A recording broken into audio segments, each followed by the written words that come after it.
Good morning students, myself Anup Kumar and it is my second video of this chapter, chapter 3 square and square root.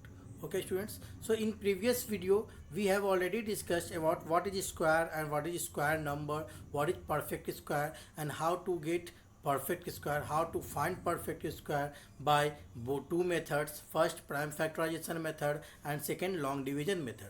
Okay students, so today we will discuss about some properties of the perfect square and some more question. Okay, like Pythagorean triplet we can also understand, and after that we will solve some question. Okay students, so let's start.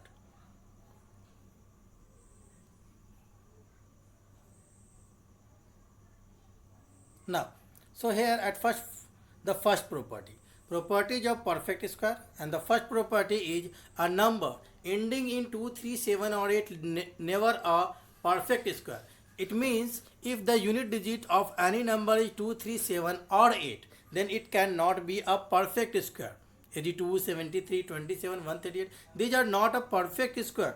Okay students, so let's move to the property 2. Here you can see that a number ending in an odd number of zeros is never a perfect square. If you will count all the number from unit digit, okay, but don't count the number in between the two natural number, okay, so only the number from the unit digit at last. So here you can see in 4000 there are three zeros and the number 3 is odd, so this is number cannot be a perfect square. Okay students, so now property 3, if we divide any number by 3 and the remainder is 2, then that type of number will also not a perfect square. If you will divide 170 by 3, then you will get 2 as a remainder. Same as if you will divide 617 by 3, then you will get 2 as a remainder. Okay students, so this is not a perfect square. Okay students, so let's see another property. Now another property is if a number when divided by 4 leaves a remainder 2 or 3, then it is not a perfect square. If you will divide 578 or 654, then in both case you will get the remainder 2. Okay, so the remainder is 2, it means it is also not a perfect square. So this is the property number 4 students. Okay, now property 5. So property 5, the square of an even number is always even.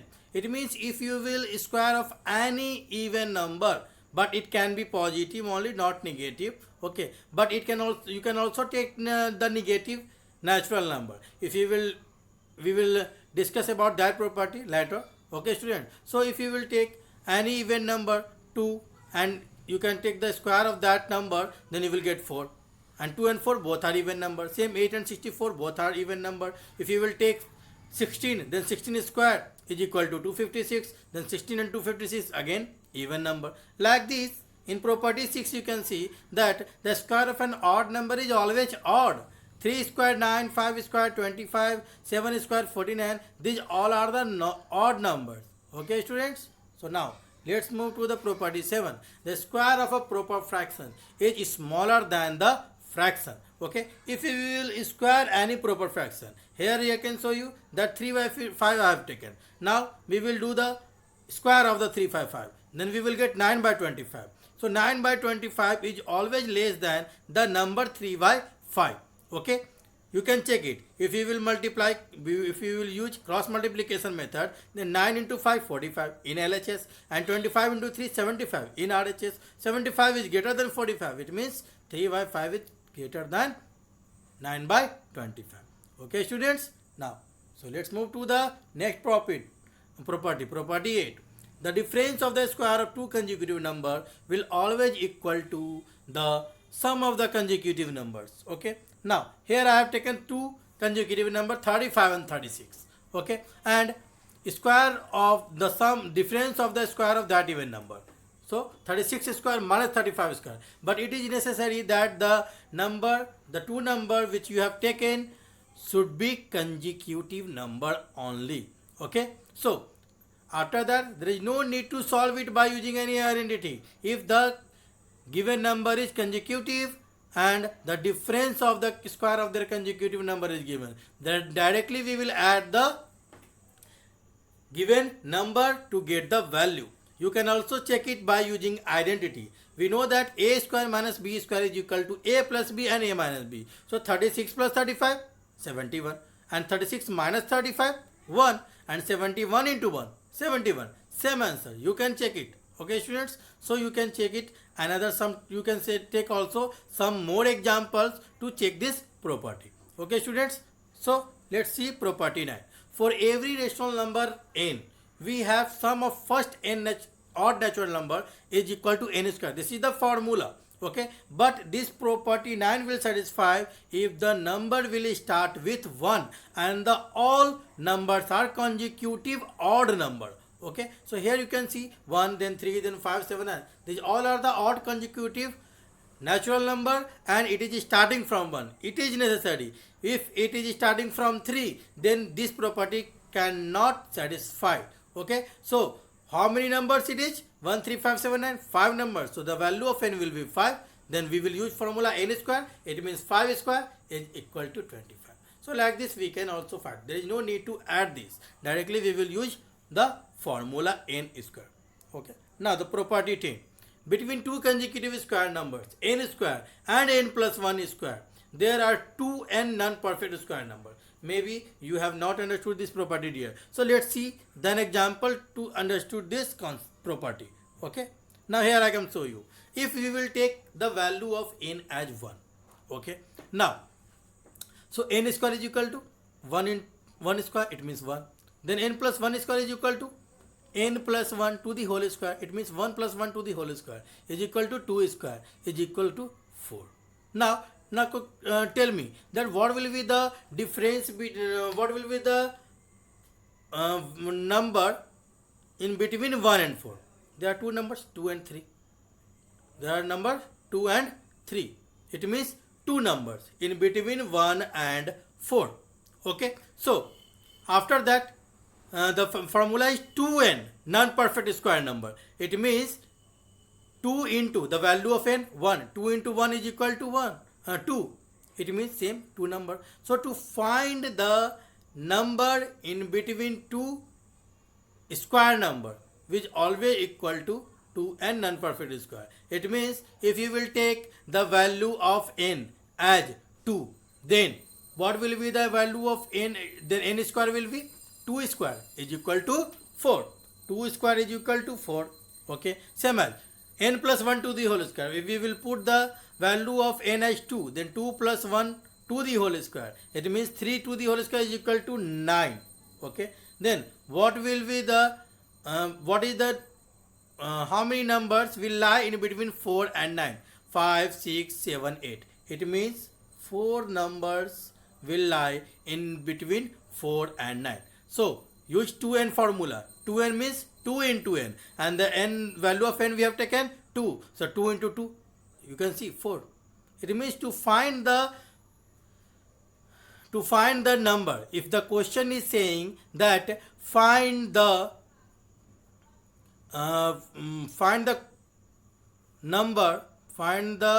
how many number will lie in between two square number. Okay, in between if we will take 9 and 16, the 9 is the square of 3 and 16 is the square of 4. So 3 and 4. It means we will take the value of n as 3. So the value of n is 3, then 3 into 2 is equal to 6. It means in between 9 and 16 there are 6 number will lie. Okay, students. So like this we can use this property.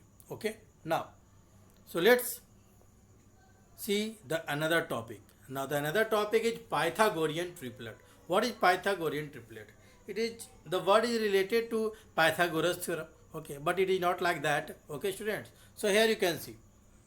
At first, it is looking like this. Same. Here, if you will take three natural numbers m, n, and p.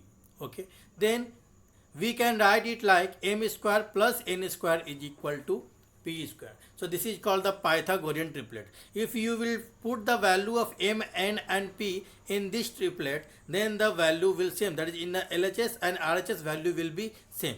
Okay. So in this type of question, the formula we will use, there are three numbers m, n and p. So we to find the value, to find the Pythagorean triplet, we will use the formula 2m, m square minus 1 and m square plus 1. Here we cannot take the value of m as less than 1. It means the value of m is always greater than 1. We will take the value of m as greater than 1. Okay, student? So if the question is given, here I can show you like this, that if m is equal to 4 now, and if m is equal to 4 given, then we have to find the Pythagorean triplet. So the first formula is 2m. So if you will put 2m, then 2m is equal to 2 into 4, it means 8. Okay. Now the second formula, m square minus 1, then m value is 4, so 4 square minus 1, it means 16 minus 1 is equal to 15. Then m square plus 1, this means 4 square plus 1 is equal to 16 plus 1 is equal to 17. So 8, 15 and 17, these are the Pythagorean triplet. Okay, student? So you have, maybe you have understood this triplet, Pythagorean triplet concept. Students, let's start the next topic after Pythagorean triplet. Okay. Now the next topic is based on that how to find the value by using identity. Okay, we have already discussed about identity in the previous chapters, operations of algebraic expression. Okay, so that identity we will use here also. Okay, so the first question, now here the first question is that we have to evaluate 310 to the whole square by using a plus b to the whole square is equal to a square plus 2ab plus b square identity. Okay, we cannot multiply 310 square by using directly 310 into 310. We will use this identity. Okay, students. So here it is written that a plus b to the whole square. It means we have to expand 310 in two form. Okay, in a and in b, sum of the two digits. So we can write 310 as 300 plus 10. So we can write 310 to the whole square as 300 plus 10 to the whole square. So here we can say that the value of a is 300 and the value of b is 10. Okay. So we know the formula, a plus b to the whole square is equal to a square plus 2ab plus b square. It is already written in the question. Okay. Now put the value. So if you will put the value of a as 300, then we will write the 300 to the whole square plus in RHS plus 2ab. So 2 into 2ab means 2 into a into b. So 2 into 300 into b, the value of b is 10 plus b square means 10 to the whole square. So 300 to the whole square 90,000 and 2 into 300 into 10, it will be 6,000 and 10 square 100.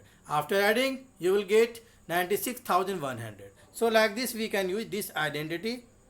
Okay. So let's solve another question by using another identity. Now this time the identity has given a minus b to the whole square is equal to a square minus 2ab plus b square. So we can write 196 as nearest 1000. Nearest 1000 will be nearest 100 will be 200. So we can write 196 as 200 minus 4. So we can write 196 to the whole square as 200 minus 4 to the whole square. Okay. Now here you can see the value of a as 200 and the value of b is 4. Okay. So we will at first write the formula identity. A minus b to the whole square is equal to a square minus 2ab plus b square. Okay. Now put the value. Then in RHS the value of a 200. So 200 to the whole square minus 2ab means 2 into a into b. So 2 into a value 200 and b value 4. So into 4 plus b square means 4 to the whole square. So if we will use 200 to the whole square will be what? 40,000 and 2 into 200 into 4 it will be 1600 plus 4 square 16. Now if you will add and subtract then you will get 38,410 answer. Okay, students. So let's see the next question. Now the next question is that we have to evaluate 69 into 71 by using suitable identity. Here no identity is given. Then which identity we can use here? This is the last question of this video, students. Okay. So here we can write 69 as 70 minus 1 and 71 as 70 plus 1. So 69 into 71, we can write it as 70 minus 1 into 70 plus 1. Okay, then it means we can use this formula: a plus b into a minus b is equal to a square minus b square. Okay, here the value of a is 70 and the value of b is 1. So put the value. Then in RHS we will put the value. So a is 70, so 70 to the whole square minus b square means 1 to the whole square. So 70 square will be what? 7 7 is 49 and 00. It means 4900 and minus 1 square is equal to 1. So if you will subtract 4900 with 1, then you will get 4899, and this is the value of this question by using identity. Okay, students, so I hope you all have understood this properties and Pythagorean triplet and the question based on identity. Okay, students, so thank you.